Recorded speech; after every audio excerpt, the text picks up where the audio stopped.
Hey guys, today we're going to be reviewing the Bandai Movie Monster series Godzilla 1974 that came out in 2003. This is kind of just a random video. I'm going to start a review series. I'm going to move this random toothbrush out of my desk. But yeah, so this figure, it's a very nice figure. It's kind of one of the most accurate Bandais I have in my collection. It's a really good figure. I recommend you guys buy it if you can even find it, because to be honest, I only find the memorial box disguised Mecha Godzilla. I could barely find this guy on eBay, and if I do, he's like over $300 to $200. Which I only got this guy for $100, so I'm super glad I got this guy for really cheap. I'm probably gonna buy a new one for $130 or $150 at G-Fest. I'm really excited for G-Fest. I am going next year. And if you guys are going next year, maybe we could get an autograph. No, I'm kidding. But, yeah. This figure is really good. So it has 5 points of articulation. The legs turn 360.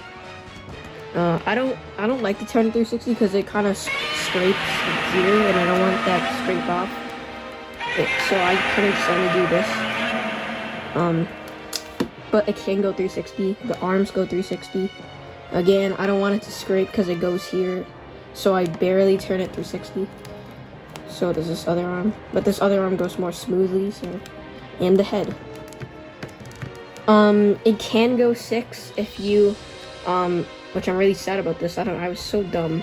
But I tried to cut off the seam line, but it ended up cutting the entire tail. Now he's not perfect condition, but he's pretty perfect condition. Just ignore that super glue. But yeah, the paint. I mean, they could have done better on the spines. But again, it is Bandai in 2003. The Bandai in 2003 was so much better than the new Bandai figures. If I'm being honest. I wish they could have done something like they did on the 68 with these spines. They look beautiful. Look at that. Those are really nice spines. They could have done that because this was made in 2007. It's the Bandai Creation one. Technically 2019 since I have the re-release one with the fixed mouth paint. But yeah. And here he is compared to a 2002 figure. Gigan 2002. Well, not literally. I mean, the figure was released in 2002. They size that pretty well. I don't really have the Bandai Movie Monster Series 68, but I am planning to get that.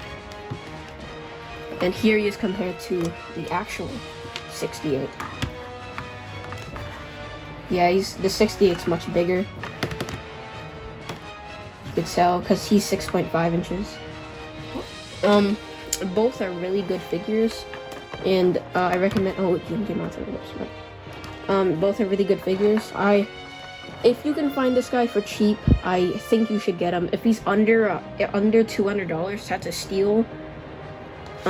This guy, he's really cheap. I got him for like $20, so I recommend you get him because he's cheap. So yeah, that's kind of it for this review. I explained everything about him. Mine kind of has some lost paint. If you see in my early short battle, Godzilla vs. Gudon, you could see all the paint, like the paint is like perfect. The white spots are still there. But over time, by having this guy and using him in movies, he kind of lost all that paint, which I'm kind of sad of. But that's why I'm getting a new one at G-Fest. So yeah. Hope you guys enjoyed this review. Leave a like, subscribe.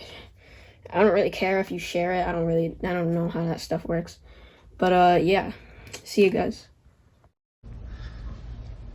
Look how they mess with my boy.